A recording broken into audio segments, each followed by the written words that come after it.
এখন যে শীতকাল এটা এমনিতে মনে পড়ে না, কিন্তু যখন রাত হয়, রাতে যখন ঘুমাবো তখন না আমার বিয়ের বয়স হয়েছে এটা বুঝবো যে। এর আগে বুঝবো না, কারণ এর আগে তো বোঝাই যায় না, কারণ সারাক্ষণ দৌড়াদৌড়ি করবো। এমনি যখন রাতে শুয়ে থাকবো, আমি শুয়ে থাকলেও কিন্তু অন্যজন শুয়ে থাকবে না, কারণ ওর থেকে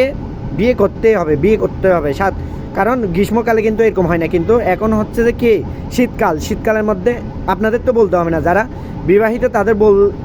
হয়তো আপনাদের ভাই দুঃখ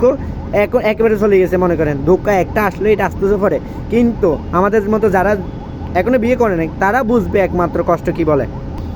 এখন তো ফ্যামিলিতেও বলতে পারবো না, কারণ আমি তো এখনো কিচ্ছু করি না, কারণ বেকারের হার যে এরকম করে বেড়ে গেছে, এটা তো আমি এমনিতে ফ্যামিলিতে বলতে পারবো না, এমনি কাকে বলবো এটা, এই কষ্টতে না আমার এখন বিয়ের বয়স হয়েছে বা বিয়ে করতে হবে, এটা কাকে বলবো এখন? কাউকে বলার মতো এরকম বন্ধুকে বলা যাবে না এটা, কারণ বলবে যে হ্যাঁ তুই এগুলো করে ভাই বলিস না। কিন্তু বিয়ে করতে হবে যারা ভাই প্রয়োজন নাই, কোনো মতো একটা চাকরি করলে বিয়ে করে ফেলেন, অন্তত কষ্ট থেকে রাত্রে অন্তত ঠিকমতো ঘুমাইতে পারবেন, ঠান্ডা লাগবে না কোনো ধরনের। আর এমনিতে বলেন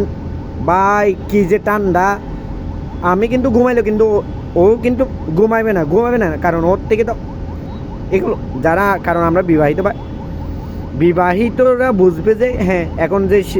বিয়ে করার বা শীতকালে যে বিয়ে করা কত যে ইম্পর্টেন্ট।